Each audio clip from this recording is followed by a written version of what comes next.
Mobile phone का उपयोग करते होंगे और कुछ लोग होंगे शायद उनको घंटों तक मोबाइल फोन की आदत हो गई होगी। लेकिन क्या कभी ऐसा विचार आया मन में कि नहीं मैं रिचार्जिंग में फोन रखूंगा तो मेरा मोबाइल का उपयोग कम हो जाएगा, इसलिए रिचार्जिंग नहीं करूंगा। अगर रिचार्जिंग नहीं करूंगा तो मोबाइल काम करेगा क्या? करेगा क्या? तो मोबाइल जैसी चीज जो रोजमर्रा देखते हैं उसको भी चार्जिंग करना पड़ता है, नहीं करना पड़ता है? अरे जवाब तो दीजिए। रिचार्ज करना पड़ता है, नहीं करना पड़ता है? अगर मोबाइल को करना पड़ता है तो ये बॉडी को करना चाहिए, नहीं करना चाहिए?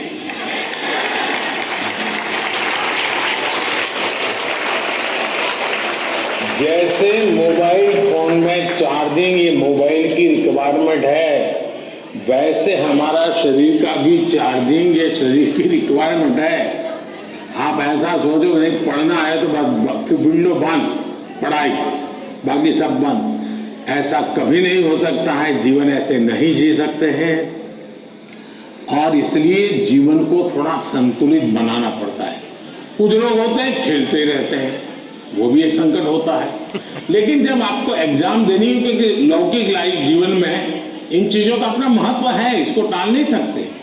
लेकिन अगर हम स्वस्थ ही नहीं रहेंगे, अगर हम अपने शरीर में वो सामर्थ्य ही नहीं होगा, तो हो सकता है कि 3 घंटे एग्जाम में बैठने का सामर्थ्य खो देंगे, फिर 5 मिनट ऐसे ही करके बैठा रहना पड़ेगा। और इसलिए स्वस्थ शरीर स्वस्थ मन के लिए भी बहुत जरूरी है। अब स्वस्थ शरीर का मतलब ये तो नहीं है कि आपको पहलवानी करनी है, ये आवश्यक नहीं है, लेकिन जीवन में कुछ नियमितता होती है। अब आप कभी सोचिए कितना समय है जिसमें आप खुले आसमान के नीचे सनलाइट में बिताए हो।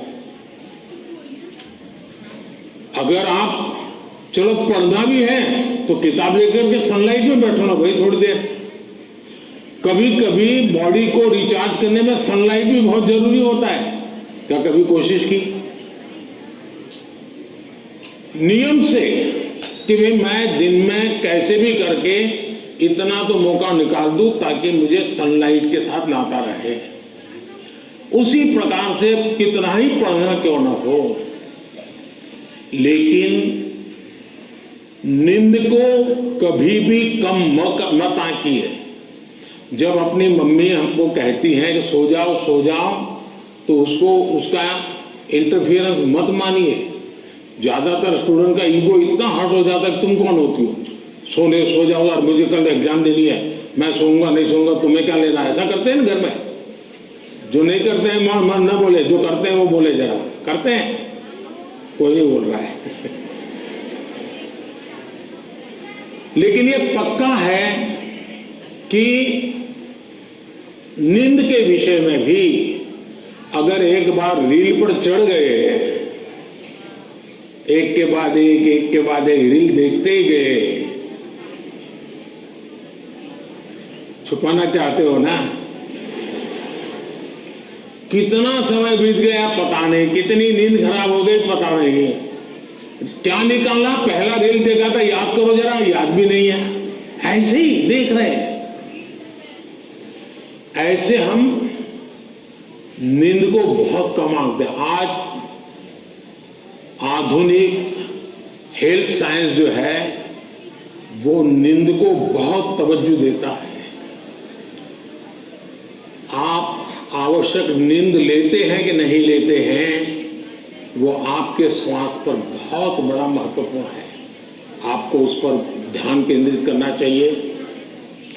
इसका मतलब ये भी नहीं कि बाद एग्जाम तो आती रहेगी। मोदी जी को मिला था, उसने कहा है सो जाओ। अभी यहां आर्टिस्टिक बोर्ड बनाओ और घर में घुसते ही लिखो सो जाओ, मम्मी पापा को दिखा दो सो जाओ। ऐसा तो नहीं करेंगे ना? कम नींद स्वास्थ्य के लिए अनुचित है। कुछ अपवाद लोग होते हैं जिनको उन्होंने अपने एक ऐसे स्टेज पर बॉडी को ले गए हैं, उनको शायद उससे बाहर होंगे। सामान्य मानवीय के जीवन के लिए उन्हें अनुचित है। आप कोशिश कीजिए कि आपकी रिक्वायर जितनी भी नींद है वो आप पूरी लेते हैं, और ये भी देखिए कि साउंड स्लीप है कि नहीं। बहुत गहरी नींद होनी चाहिए। आप हैरान हो जाएंगे, जो टीचर बैठे हैं ना, बड़ी आयु के टीचर, ये सुनकर के जरूर चौंक जाएंगे। आज भी मैं इतना सारा मेरे पास काम है, आप लोगों को जितना नहीं है।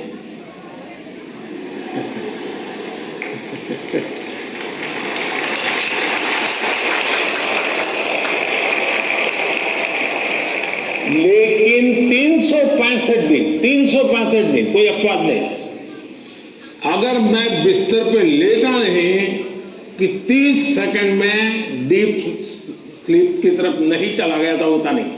30 सेकंड लगता है मुझे।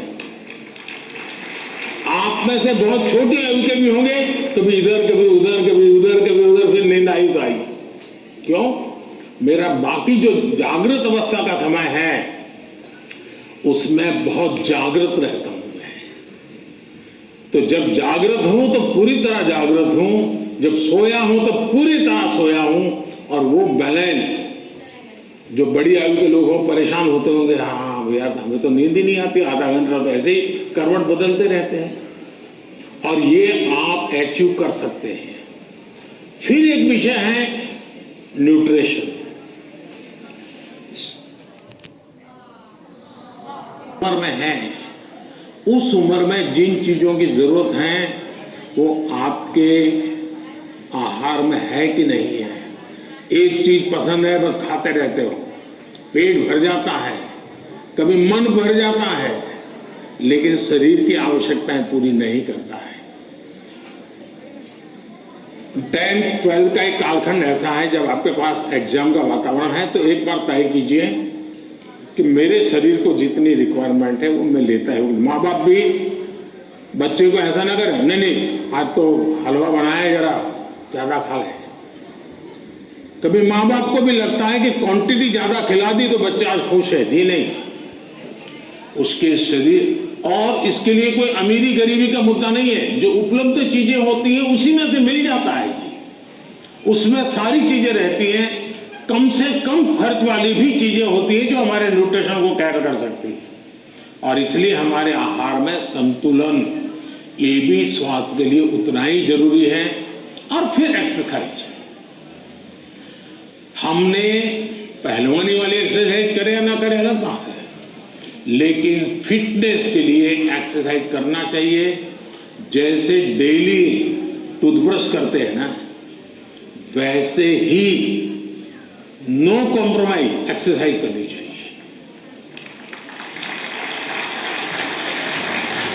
मैंने कुछ बच्चे ऐसे देखे हैं, वो छत पे चले जाते हैं, किताब लेकर चलते हैं और पढ़ते रहते हैं, दोनों काम कर लेते हैं।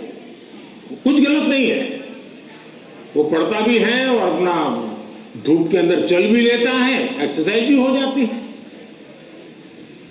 कोई न कोई ऐसा रास्ता निकालना चाहिए जिसमें आपकी फिजिकल एक्टिविटी होती रहे। 5 minute 10 minute dedicated physical activity करनी ही चाहिए। ज्यादा कर सके तो अच्छी बात है। अगर इन चीजों को सहज रूप से आप लाएंगे, एग्जाम के तनाव के बीच सब कुछ इधर करेंगे वो नहीं करेंगे तो नहीं चलेगा। संतुलित करिए, आपको बहुत फायदा होगा। धन्यवाद।